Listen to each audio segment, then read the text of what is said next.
And we back.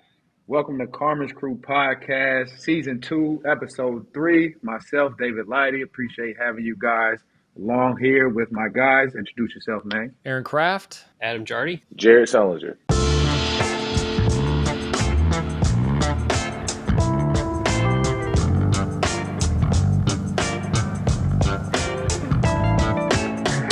Oh, man. I was going to say, I kind of predicted it. Our Buckeyes sitting here at 8-2 right now in December. Not too bad. We really should be 9-1. We're a little mad about that, but we're going to talk about the Penn State games. Before that, we got Central Michigan, got a good win. Started off the Big Ten with Minnesota, which we were we were happy about because last year we lost that game. And this year it was the battle and Bruce show. I think I saw a stat. It went back to me and Sully. Give us a little round of applause. First guys that scored 25 plus points in the same game. I think ours was a little, higher stakes. Whereas Florida, I still had some animosity from my freshman year. Just throwing it out there. That's all. You need a pat on the back, Dave. I did. No, that was personal. Kraft. I lost the national championship, Kraft. That's this is lifetime hurt. That was personal. That was personal. Hurt. But the guys took care of business, and then again versus Miami, Ohio, they took care of business. Then the Penn State game. This one hurts. This one's tough. I want to say we started exactly how we wanted to. We're on a roll, take a 13-point lead at halftime, and then I'll be honest, I stopped watching because I said I think we're good. Everybody's looking like they're locked in and ready to go. And Adam, you were there. You can touch on what kind of were the keys to our downfall in that second half. Yeah, it flipped, and it flipped quickly. It went from like an 18-point lead to like an 11-point lead in the span of about 2 minutes, and then it was down to 7, and then like you could just feel like you guys know what it's like to go to Penn State, and you know what that crowd is generally like. Like the only thing they had there was to boo Evan Mahaffey every time he touched the ball. Like that was all that crowd had for the first 25 minutes, and then very quickly Penn State starts to fight its way back in. And I remember looking up about 10 minutes to go, and I thought like, oh, there's probably about 3-4 minutes left in the game. I was like, oh no, there's still a lot of time. Like you could feel things starting to shift a little bit. And the big thing was just that Penn State, they seemed to come up with every offensive rebound they needed in that second half in those final like 13 minutes. I think there were like five possessions where they got an offensive rebound in like the last 10 minutes of the game. 4 of them ended with points. And one of them was a possession where they missed like 3 shots. And so it was just, they kept Ohio State's offense from being able to function, and they just kept chipping away. And those fans, they got pretty loud by the end. But and it was just like it was just this incredible snowball just rolling, and it just got worse and worse for Ohio State until the very end. First of all, Kraft, bless you. That's one. I appreciate it. I really tried to mute it, and I did not hit it fast enough. I know Adam was in his role, so I didn't want to cut him off. But man, to that Penn State game, we literally was hitting shots after shot after shot, and then all of a sudden we just got cold. We couldn't throw a rock in the ocean, and then Penn State was hitting some circus shots. I mean, sometimes you can't stop slop. Like some of the shots they was making, it was just like, you know what? Yeah, it is what it is. Mm-hmm. Yeah, hats off to you. It is what it is. That was great defense. On the other end, they just kind of took us out of our stuff. You just saw the young team. You just saw the young team, and our veterans didn't step up, and that happens. But those are the type of games when you look at Penn State and you look at their record and look who's on their roster. Those type of games loses the Big Ten championships.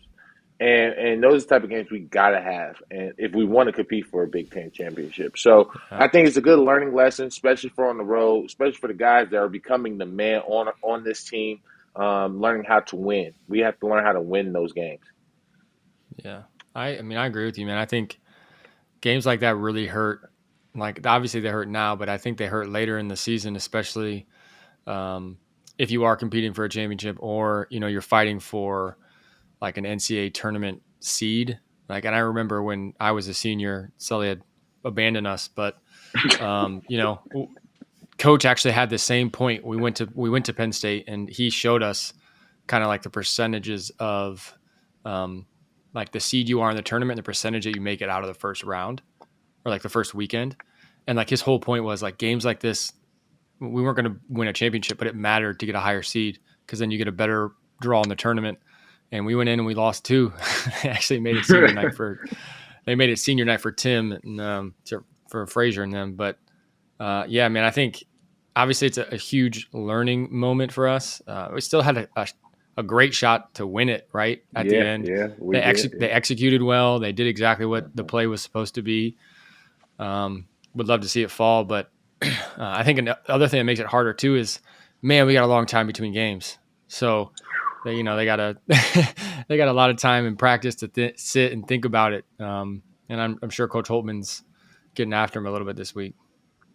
Oh, for sure. And for me, it's like Sully said, we couldn't buy a basket. I think it was a 7 or 8 minute stretch where we only got 1 bucket. And times like that, I think that's when you need guys to kind of realize, all right, we need to get to the foul line, or we need to go inside more, or we need to. I would say we have a guy like Sully, throw the ball to Sully, offset that. Yes, exactly. Yeah. Zed did a pretty good job, but you got to give Penn State credit as well. They kind of made it a crazy game in the second half for us. Like they were making circus shots, but they were kind of playing like a circus team. The full court kind of press that they put in, the zone matchup that they put in. I think it kind of bothered us. And, they start making some shots. And like you said, once they see 1 and 2 and 3 go in, teams play with a different pace and a different swagger, a different confidence, especially at home, and that clock's ticking down and getting closer and closer. That crowd is getting louder. It was a young team that showed up at that point for us. And I think also the 16 turnovers, kind of definitely gave them, a little better position to win the game. But that's one we definitely wish we can get back. I think that we let slip away. So we'll see if we learn from it. I think it was a good key moment in our season where we can look back on, hopefully, and say that these guys grew from something that was, bad in our eyes, basically. That's the thing against Texas A&M. I thought we really grew up from that game as far as rebounding, defending, and be able to run our offensive sets from that, because we lost to Texas A&M at home, and that was strictly off of offensive rebounding. And I think they did good with that this game, though. I thought they did great, but as the season went on, I'm seeing the improvement on every little thing that we made a mistake in Texas A&M. Okay. Yeah. But it's just like Penn State, just kind of like you said, that zone literally threw off our whole rhythm, and we couldn't figure out if they was in man or if they was in zone. Yeah. Instead of just running our stuff, being and aggressive, the right open shot, we kind of was stagnant and looking around and like, all right, what are they in? What are they in? Instead of just running our sets. If we just run our sets, I think our offense would take care of that zone. What's weird, though, is like I completely agree with that, and that's how it felt. That's what it looked like in the arena. This team still had 21 assists in this game. Ohio State made 21 assists on 27 shots. Like I look at this and I just think it was a defensive issue more than anything, because they missed shots late, and you look at the shot chart in the second half and how many misses they had at like point blank range. Roddy got in the lane and couldn't convert, and Zed had a miss or 2, and Bruce actually had a couple that didn't fall. Like the shot chart first half to second half is wildly different, where they were just I felt like you guys said, the youth kind of showed up a little bit, where it was, you felt the moment starting to get big, and I thought they were able to take some steps and combat that, but then they couldn't sustain it defensively. Penn State threw in a couple of threes from some guys that hadn't hit threes yet this season, and you just saw that impact everybody, and then it just then you end up with that result. But it's just it's bonkers to me. 21 assists on 27 makes on the road, and you lose. And out rebounded them. Everything numbers wise was in our favor. It was great, except for the turnovers. I think in the 3-point margin they made a couple more than us, but other than that, hats off to them. Penn State stole one, I'll say, but hopefully we can learn from it and keep it going. But on to the next, as they say. On to the next. Can't do nothing. That's hard. That's hard to do. For sure. For sure. I mean, it's just about this time last year that stuff started, going downhill. So it's crap. We're gonna leave that in the past. We're not gonna bring that back. Adam just tweeted. Adam tweeted today. It was just like, I just realized this team is halfway to the wins they had last year. Oh, Like, no, that tweet did not go over well. That did like, not. don't curse us. It was just one of those. I'm just sitting there and I was like, it feels different than last year to me. I mean, even with like this loss right now, it still feels like there's a better energy, and I think there's Yeah, more yeah. optimism where this is going. Obviously, we'll see. This could be a milestone or a turning point type of game for the season, but it feels like this team is ready to respond in a way that I don't think last year's team was. And maybe I eat my words on Saturday when they play UCLA. I honestly have no idea. But talking to guys after the game, I mean, the last thing that I asked Zed Key was, I said, Zed, you don't play now for a week. Is that a good thing or a bad thing? He like cut me off. He's like, great thing. He's like, this week we're Yeah. gonna do this, this, this. Like, it's the next story that is running on Wednesday morning at the Dispatch or Tuesday morning in the Dispatch. Is like, what do they do with this week? Because you have another opportunity now. Like, if they beat UCLA, I feel like, yeah, we'll talk about the Penn State game down the road as far as, oh, if they'd have won this, the season maybe could have gotten here or there. But I think if you beat UCLA, you're generally back on track, and Mm-hmm. you're 9-2, playing for the most part pretty good basketball.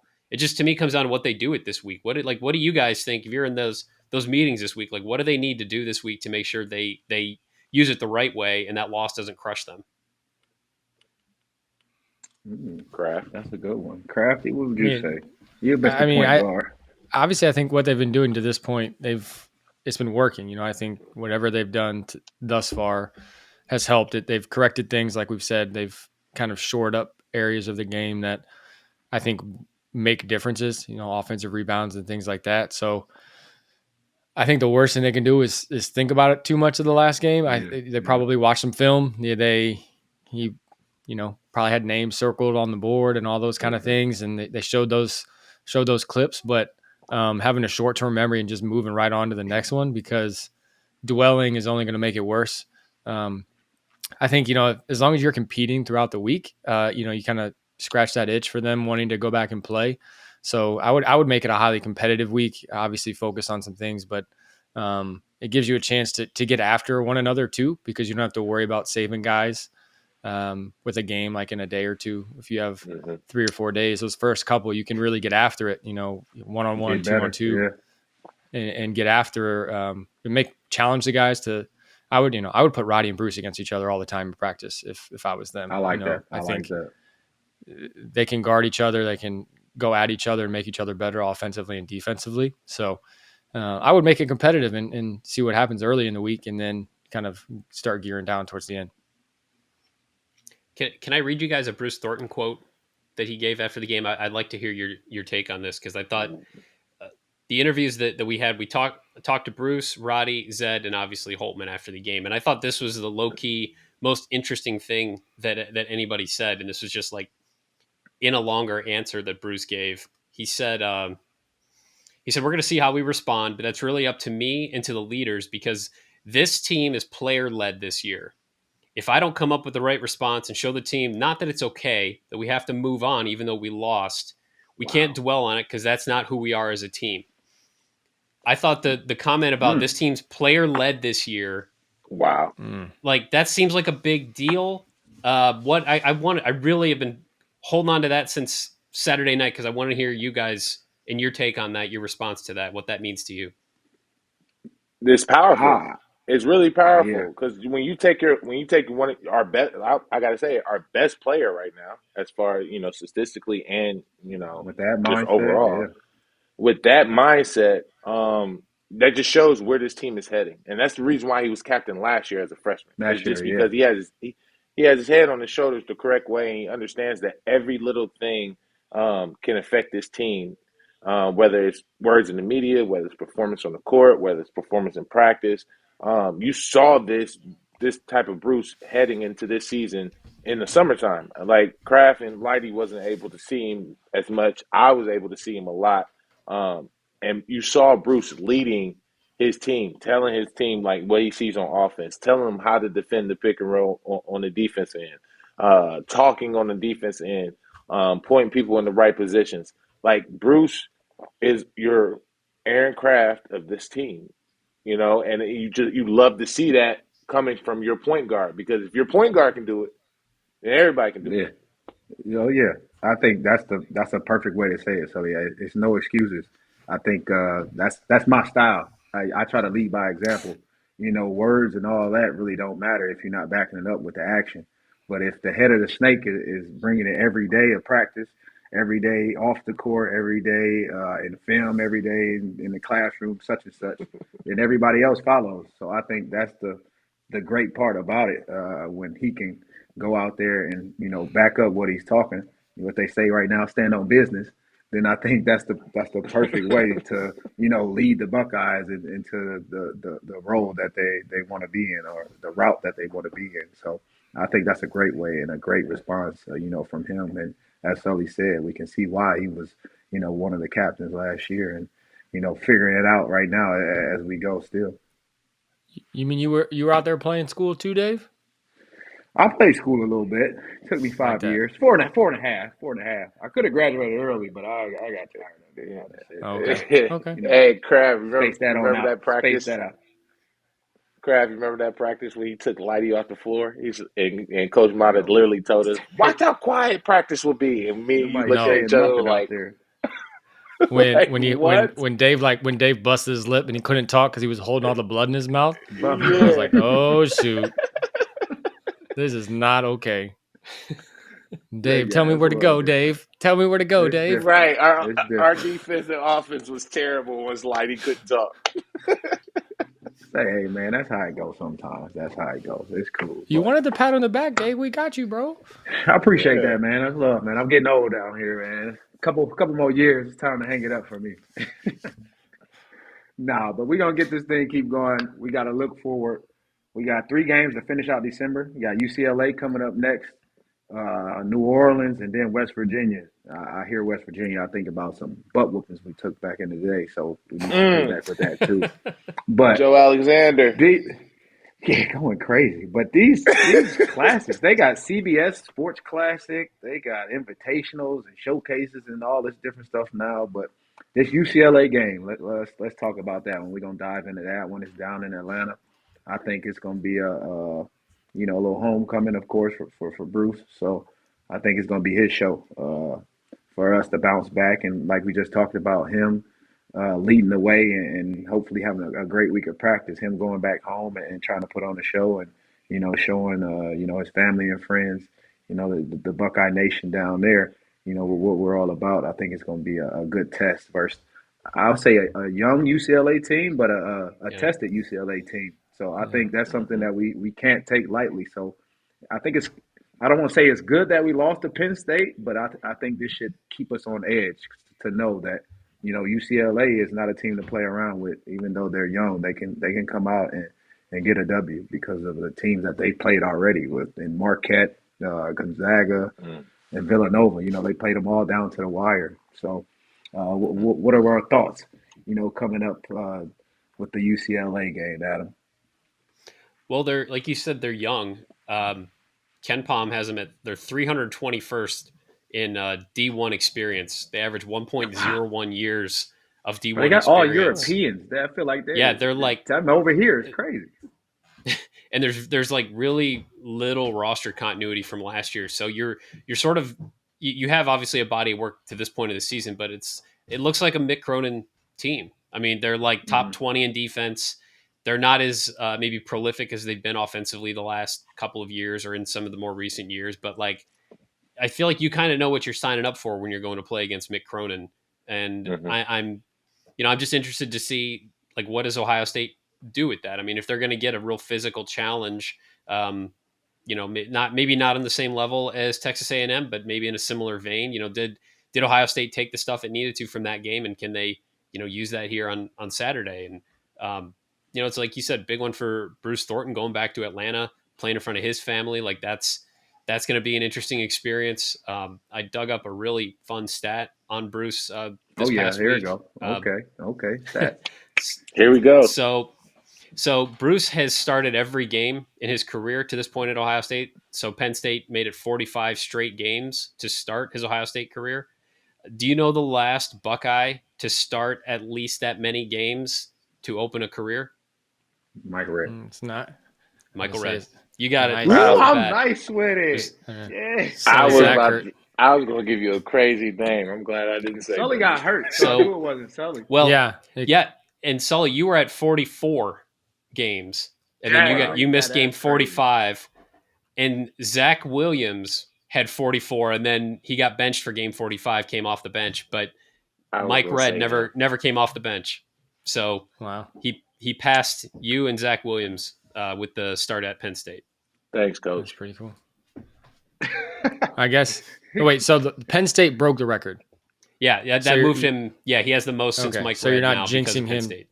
Something crazy happened this week. Okay. Right. Yeah, let's knock on wood.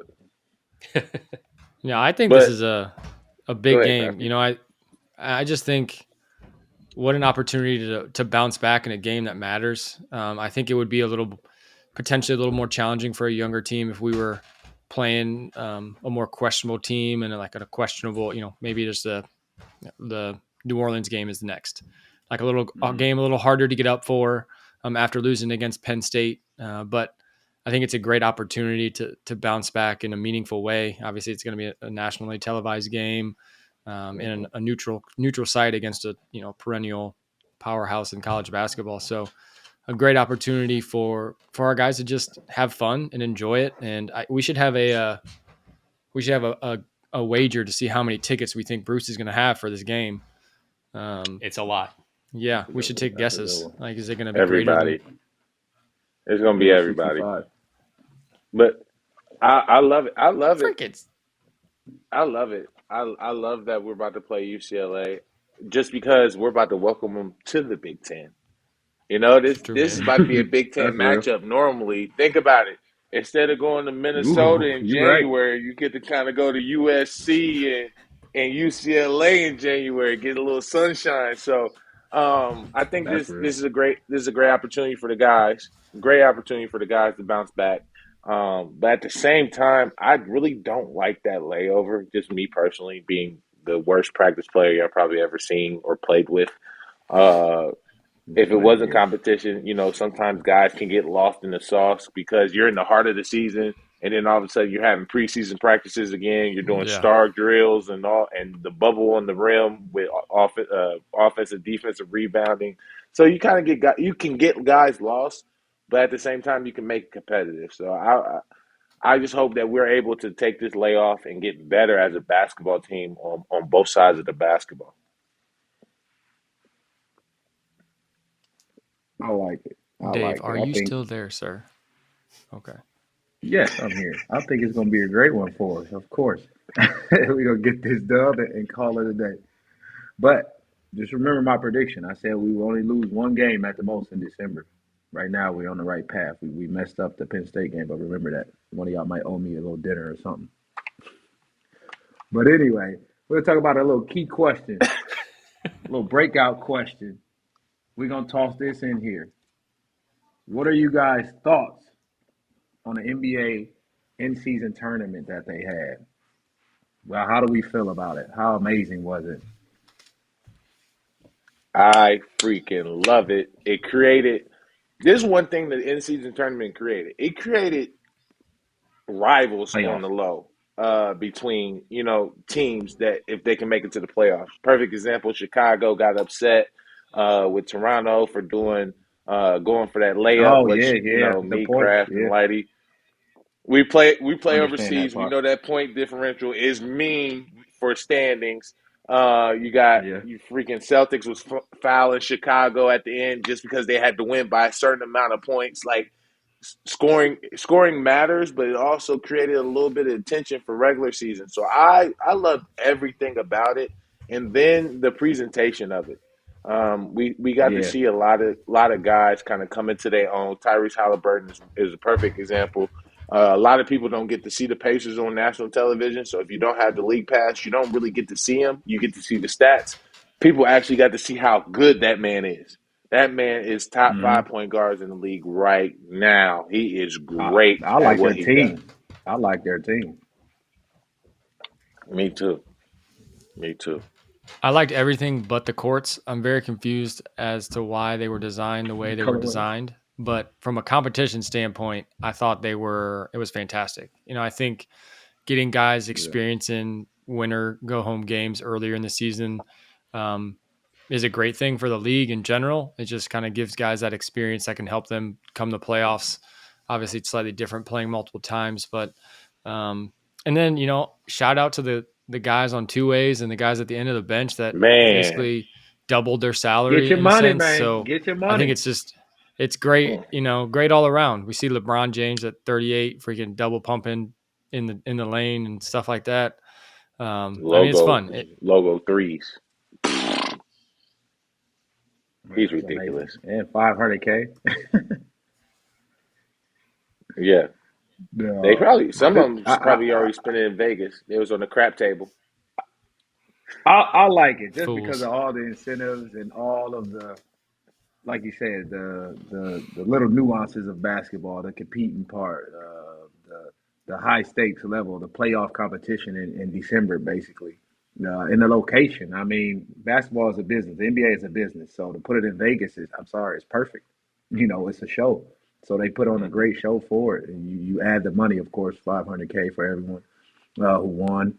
That's a great bonus. But I mean, I'll give a round of applause to the NBA, taking a little bit of Europe with so many European basketball players playing now. So taking a little bit of Europe and incorporating into the NBA and putting their own flair onto it and putting it on a big stage. So I think just years to come, they'll just add little pieces here and there to make it, even greater. But I'll take it one step further. I'll let Adam answer this one. You can go with this one. What are your thoughts of in-season tournament for college? Throwing an NIL deal in there for a winner or something like that. Ooh. You have my attention. I mean, if if you could take, remember you could take this question. Tell him I'm going to need my money from whoever tries this idea. I don't know who's going to do it. Maybe we can try. But I'm going to need my compensation. That's a good one. That was a good one. We can set it up. Think about like a college basketball season and like all these. Does anybody really want to watch, Maryland, South Alabama? But that's what I'm saying. The answer is no. A college. So play. Yeah. How many classics set up a and tournament? showcases do they have right now? So yeah. Ooh, sure. Lighty. Sure. You're on to something. The problem you might have is some of these teams, the athletic departments need the money that they get for coming to play. That's some true. of these teams. You know what I mean? So, not that I'm a Debbie Downer. I think it'd be super fun, but it would be interesting. You'd have to have a committee come up with. You're going to rank all the teams. We would have to figure out the making nuances of everything. Exactly, how many teams, or you can set up East Coast, West Coast. You can set up different ones. I believe it could have been like the Big Ten, a pre-NCAA tournament, or just a Big Ten one, like here in France. Or you could have the Big Ten and ACC challenge. Yeah, or you could just do it. Or you could do it. Each conference could have one, and then the winners could then make one bracket or something and play each other. The problem like that. So like here said, in France, though, we have that. I know. The Leaders Cup. Let's go. One-time champ over here. Exactly. You got the Leaders Cup and you want to pat on your back, Craig? You want to pat on your back too? I do. I'm going to be honest with you. Clyde is kept. That was like my coach was on me that like for that week before that and like during that whatever tournament, and I was like I felt like I was the worst basketball player in the world because he just kept yelling at me. I had six steals in a game once, and he screamed at me still, and I'm like I got nothing for you, boss. Like I'm just done. That sounds about right. That's normal. Normal. But we're gonna let Adam get that together and get those questions and get that buzz going for us, and we're gonna figure out how we're gonna set this up.